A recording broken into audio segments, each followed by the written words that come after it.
Yo, what is up guys, it is Uncle Kobe and welcome back to another Black Ops 2 weapon breakdown and comparison video. In the last episode we covered two snipers, the DSR-50 and the Ballista, and it got awesome ratings, so thank you guys again for that. However, in today's video we're going to be taking a look at two powerhouse SMGs that are the PDW-57 and the Scorpion EVO. Black Ops 2 is considered to be dominated by submachine guns, and you can see both of these guns going to work in nearly every game you play in. I do believe one is a little more user friendly to beginner players and one is super effective in a veteran player's hands. But like always, I'm going to be taking a look at some stats, recoil patterns, and bullet spreads pertaining to these two, so sit back and enjoy the video, and if you do, don't forget to smack that like button, so let's get started. First, taking a look at the personal defense weapon, also known as the PDW. It is coming in with 35 to 16 point damage, making it the only other SMG other than the MSMC to have the ability to take out enemies with 3 bullets from close range. While long range, you're looking at about 6 shots to kill. For the Scorpion EVO, it is rocking the standard 33 point damage that is common between most of the SMGs in this game, of course meaning that it is going to take at least 4 bullets to take out an enemy.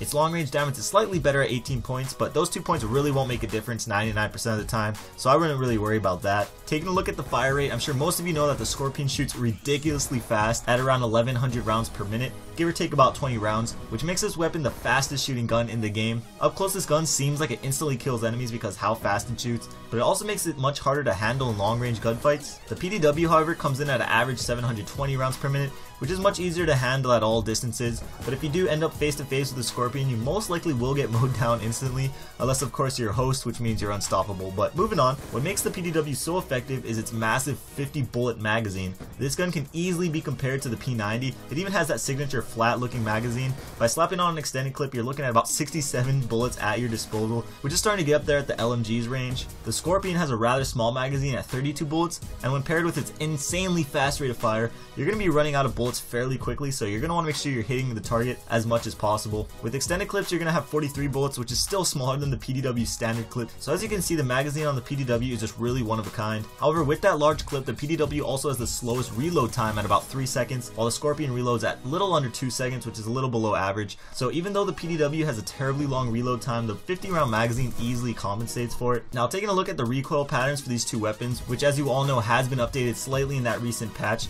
the PDW has more of a gradual left to right horizontal recoil, while the Scorpion has a straight up and down vertical recoil. Typically, straight up and down recoils are fairly easy to handle with some practice. The AK-47 in past Call of Duties is a perfect example of this. However, that's only because of its low rate of fire, whereas the Scorpion's fire rate is really high, which makes the gun kick up fairly quickly. As for the hipfire spreads, this also was affected by the patch, and as you can see, they're a little bigger than before. I couldn't see that much of a difference from before and after the patch, but the Scorpion does have a slightly better spread than the PDW. The bullets are more compact, even though there is that increased hipfire recoil, but that little bit of recoil tends to work in your favor in those close quarter hipfire battles, because most people tend to aim way too low when hipfiring, and this also makes the Scorpion even deadlier close range. But when it all comes down to it, which gun is better for you is decided by what kind of player you are. If you're a really experienced player that likes to get up all in the enemy's face and can handle that higher recoil, the Scorpion EVO is an extremely deadly and effective weapon.